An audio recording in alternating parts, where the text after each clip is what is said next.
In this segment, we're going to talk about updating your comprehensive plan and how it might be made easier in the way you approach your process. First, let's talk about why it is you might want to update your comprehensive plan. It's important to update your plan because since your last update, it's likely that there have been changes in regional rules or state laws that impact your planning environment. And also importantly, there have been changes in your community. New demographics, new people are moving in, racial mix is changing, incomes may be changing, people are aging, or other changes are going to be impacting your planning environment as well. It's also likely that it may be time to renew your infrastructure. It's aging, it may need replacement, or your systems may need expansion. You also need to find ways that you can afford those expansions or other system-wide improvements. And a very important component of the planning process is the feedback loop. So you have an opportunity to evaluate how your plan has performed, you get a chance to reassess your priorities, and you can adjust the way that you go about implementing the certain recommendations that your plan makes. There are several issues you're going to need to consider in your comprehensive plan update. One of them is climate change. Whether you believe in climate change or not, there are certain weather events that are going to be influencing your planning environment. Droughts, severe storms, flooding. These are things that we need to prepare for. And importantly, they'll help us understand how we can plan for resilient and adaptable communities. And as our aging demographic changes, our lifestyle patterns are changing too. The millennials, the Generation Ys, the Generation Xers have different types of preferences about the communities that they live in, and we need to respond to that and anticipate how that might change over time. We also live in a world of rapidly changing technologies. The retail sector, for instance, may completely change as more and more people migrate from a downtown storefront to online shopping. The smartphone is owned by 90% of our adult population. New technologies are changing the ways we deal with our spaces and the way we deal with each other. And all of these issues influence our economy, and our economy drives our development response. So we see new forms of development becoming more popular than they were in years past to serve the new people who are in the state, our requirements for getting around, and the lifestyles we prefer.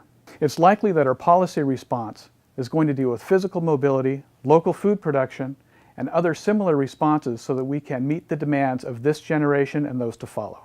You can count on spending about 2 years through your plan update process. Now, here are some thoughts on how you might want to approach it, and maybe some ways to make it a little easier for you. First, let me give you an outline of the overall planning process. One of the first things you're going to need to do is plan and announce the update process. This is supposed to be a process that involves early and continuous public participation, so make it public with your first step.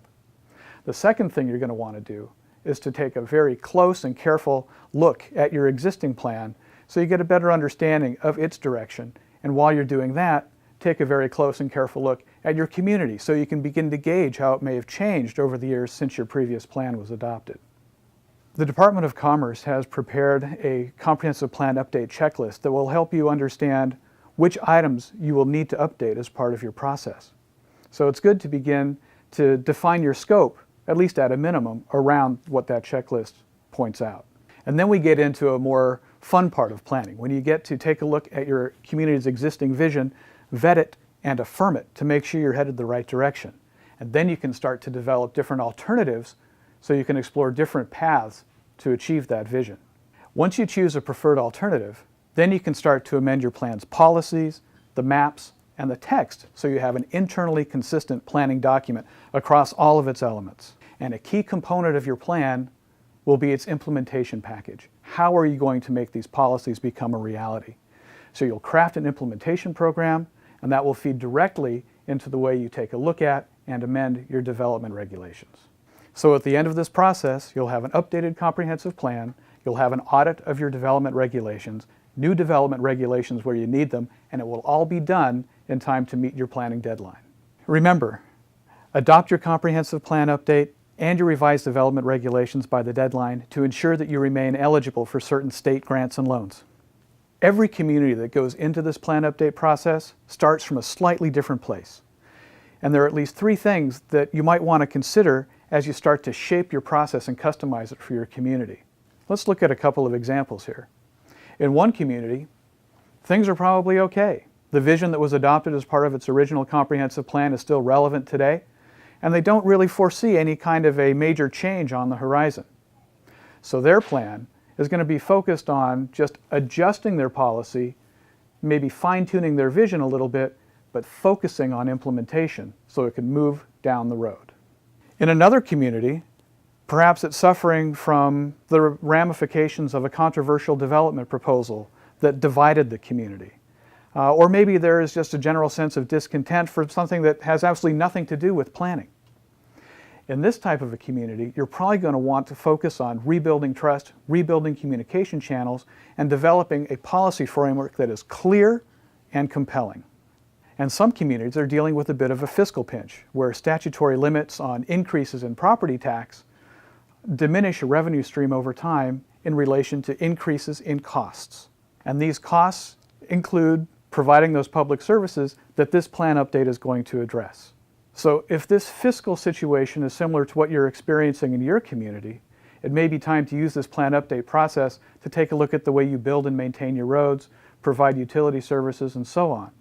And that will drive you into a process where you need to reassess your larger community priorities and how you go about meeting them. Now, each situation, and a community may be experiencing more than one, demands a deliberate and tailored approach to your planning process. Here are some tips that may help smooth out your plan update process. First, you want to make sure that your process is as transparent as possible. And this will generally be a function of your staff and your planning commission, making sure that records are maintained and that your meetings are open and that it's well advertised and well publicized and people know how to access the information the process produces. Related to transparency is the maintenance of a process record.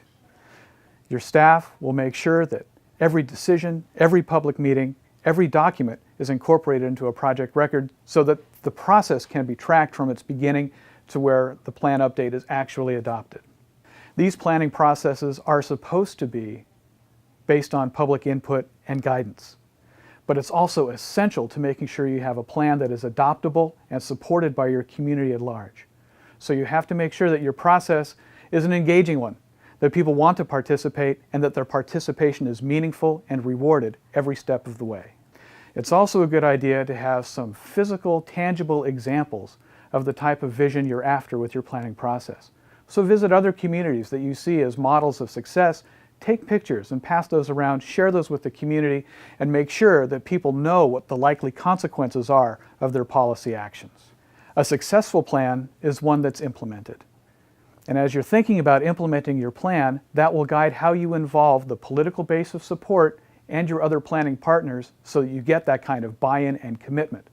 When your plan is adopted, people are eager to turn it to reality. It's going to take you about 2 years to go through this process, so start early. And also make sure that you leave ample time for the plan's consideration and adoption through the public hearing process. It will almost always take a bit longer than you expect. Depending on the breadth of your planning scope and the amount of work you need to do to update that plan and update your development regulations, you'll need to establish a realistic budget. Over the long run, money that you spend on the planning process will pay itself back in dividends multiple times over. It will help you agree on priorities to better qualify you for grants and loans in the future, and it will also help you identify where you have projects that come together and you can realize efficiencies there.